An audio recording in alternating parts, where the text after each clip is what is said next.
Tranquil Tales.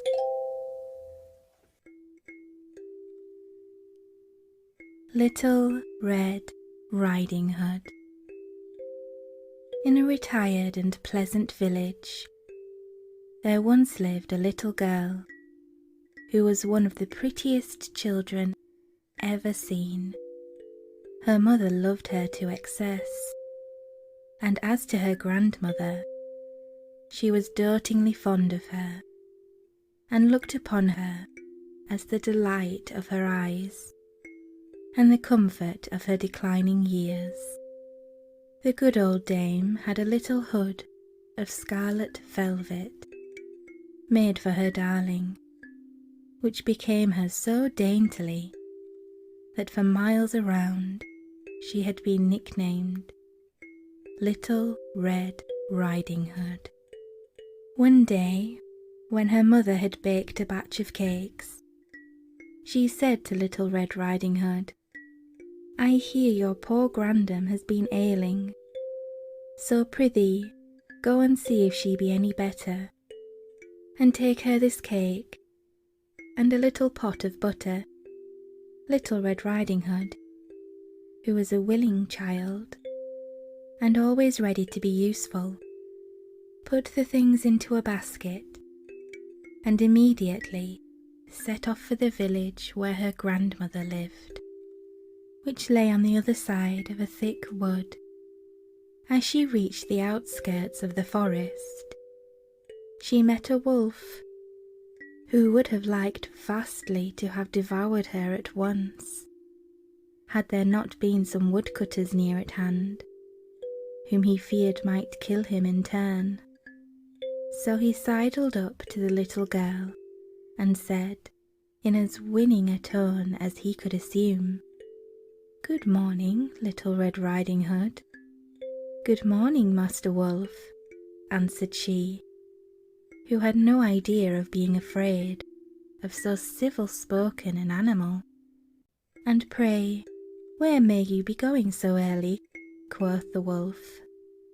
"I am going to my grandmother's," replied Little Red Riding Hood, who thought there could be no harm in telling him. "And what are you carrying in your basket, my pretty little maid?" continued the wolf, sniffing its contents. "Why, a cake and a pot of butter," answered simple Little Red Riding Hood, "because grandmother has been ill." "And where does poor grandmamma live?" inquired the wolf, in a tone of great interest. "Down beyond the mill, on the other side of the wood," said she. "Well," cried the wolf, "I don't mind if I go and see her too, so I'll take this road, and do you go through the wood, and we'll see which of us shall be there first." Now the wily wolf knew well enough that he would be the winner in such a race, for letting alone his 4 feet against poor Little Red Riding Hood's 2, he could dash through the underwood and swim across a pond. That would bring him by a very short cut to the old grandam's cottage, while he shrewdly guessed that the little girl would stop to gather strawberries or to make up a posy as she loitered along the pleasanter but more roundabout path through the wood. And sure enough, the wolf, who cared neither for strawberries nor for flowers, made such good speed that he had presently reached the grandmother's cottage. Thump, thump, went the wolf against the door. "Who is there?" cried the grandam from within. "Only your grandchild, Little Red Riding Hood," cried the wolf, imitating the little girl's shrill infantine voice as best he might. "I have come to bring you a cake and a pot of butter that mother sends you. The grandmother, being ill, was in bed, so she called out, 'Lift the latch,' and the bolt will fall." The wolf did so, and in he went, and, without saying a word more, he fell upon the poor old creature, and ate her up in no time, for he had not tasted food for the last 3 days. He next shut the door, and putting on the grandam's nightcap and nightgown, he got into bed, drew the curtain, and buried his head in the pillow, and kept laughing in his sleeve at the trick he meant to put upon poor Little Red Riding Hood, and wondering how long she would be before she came. Meanwhile, Little Red Riding Hood rambled through the wood with childlike glee, stopping every now and then to listen to the birds that were singing so sweetly on the green boughs, and picking strawberries, which she knew her grandam loved to eat with cream, till she had nearly filled her basket. Nor had she neglected to gather all the pretty flowers, red, blue, white, or yellow, that hid their sweet little heads amidst the moss. And of these, her apron was at last so full that she sat down under a tree to sort them and wind them into a wreath. While she was thus occupied, a wasp came buzzing along, and delighted at finding so many flowers, without the trouble of searching for them, he began to drink up their honey very voraciously. Little Red Riding Hood knew well the difference of a wasp and a bee, how lazy the one and how industrious the other. Yet, as they are all God's creatures, she wouldn't kill it, and only said, "Take as much honey as you like, poor wasp, only do not sting me." The wasp buzzed louder, as if to thank her for her kindness, and when he had sipped his fill, flew away. Presently, a little tomtit, who had been hopping about on a bough opposite, darted down on the basket and pecked at one of the strawberries. "Eat as much as you like, pretty tomtit," said Little Red Riding Hood. "There will still be plenty left, for grandam and for me." The tomtit replied, "Tweet, tweet," in his own eloquent language, and after gobbling up at least 3 strawberries, flew away, and was soon out of sight. Little Red Riding Hood now bethought her it was time to go on, so putting her wreath into her basket, she tripped along demurely enough, till she came to a brook, where she saw an aged crone, almost bent double, seeking for something along the bank. "What are you looking for, Goody?" said the little girl. "For watercresses, my pretty maid," mumbled the poor old woman, "and a sorry trade it is. That does not earn me half enough bread to eat." Little Red Riding Hood thought it very hard the poor old creature should work and be hungry too, so she drew from her pocket a large piece of bread which her mother had given her to eat by the way, and said, "Sit down, Goody, and eat this, and I will gather your watercresses for you." The old woman willingly accepted the offer, and sat down on a knoll, while Little Red Riding Hood set to work in good earnest, and had presently filled her basket with watercresses. When her task was finished, the old crone rose up briskly and patted the little maid's head, said in quite a different voice, "Thank you, my pretty little Red Riding Hood.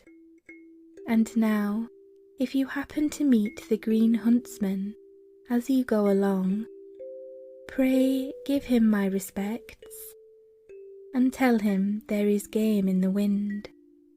Little Red Riding Hood promised to do so, and walked on. But presently she looked back to see how the old woman was getting along. But look as sharp as she might, she could see no trace of her, nor of her watercresses. She seemed to have vanished clean out of sight. "It is very odd," thought Little Red Riding Hood to herself, "for surely I can walk faster than she." Then she kept looking about her and prying into all the bushes to see for the Green Huntsman, whom she had never heard of before, and wondered why the old woman had given her such a message.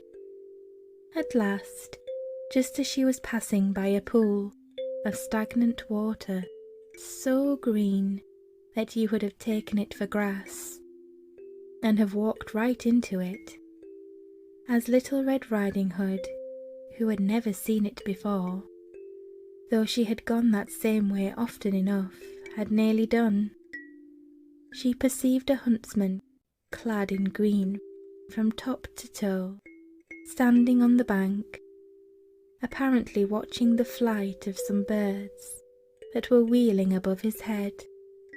"Good morning, Master Huntsman," said Little Red Riding Hood. "The old watercress woman sends her service to you, and says there is game in the wind." The huntsman nodded assent, and bent his ear to the ground to listen, and then drew out an arrow tipped with a green feather, and strung his bow, without taking any further notice of Little Red Riding Hood, who trudged onwards, wondering what it all meant.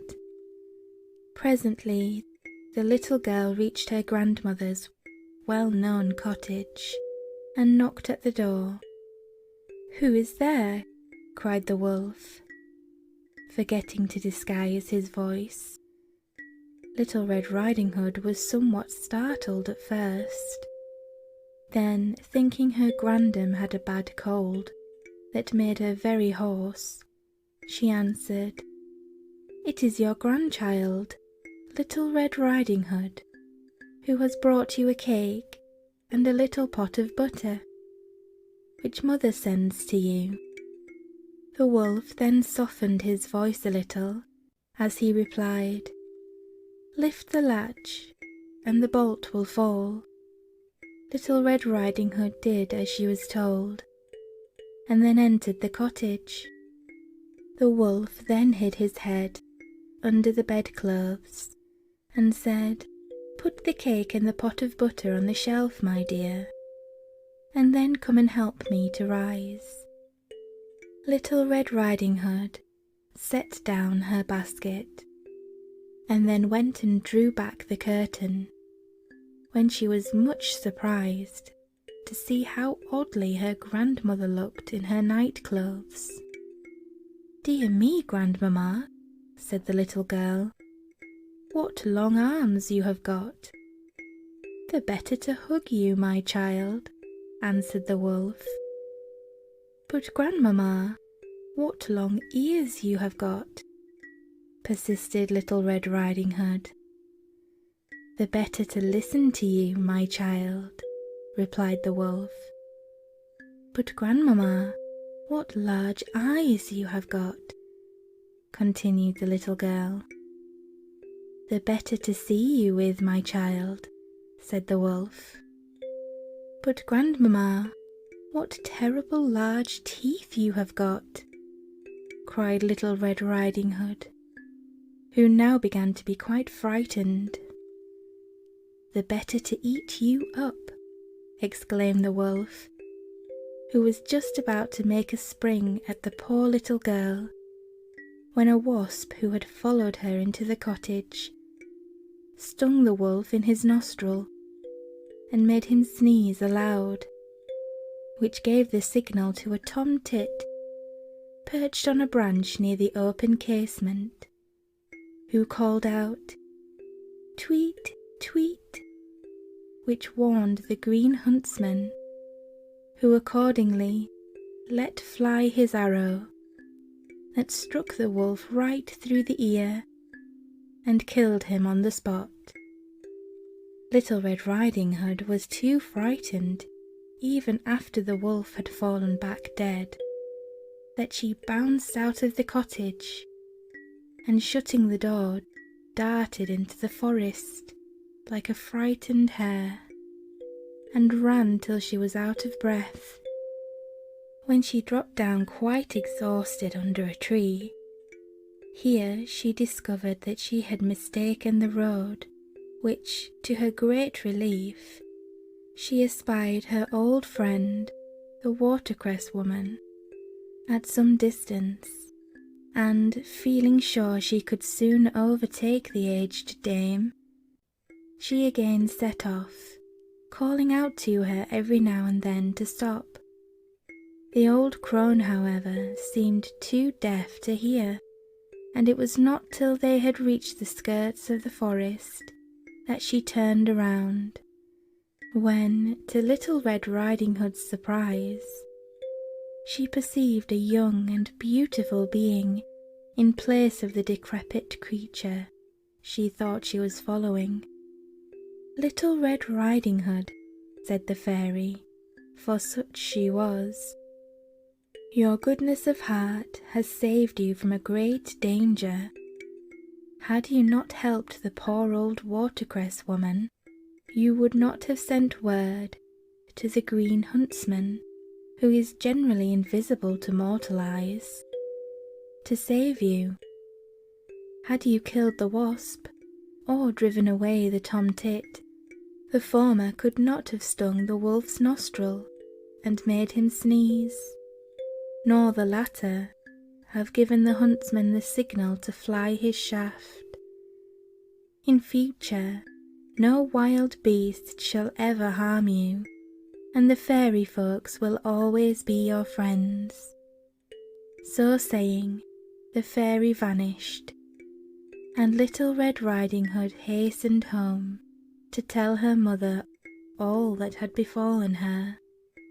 Nor did she forget that night to thank heaven fervently for having delivered her from the jaws of the wolf. The end. Thank you so much for watching. If you enjoyed this video, don't forget to like, comment, and subscribe. Good night, sleepyheads. Sweet dreams.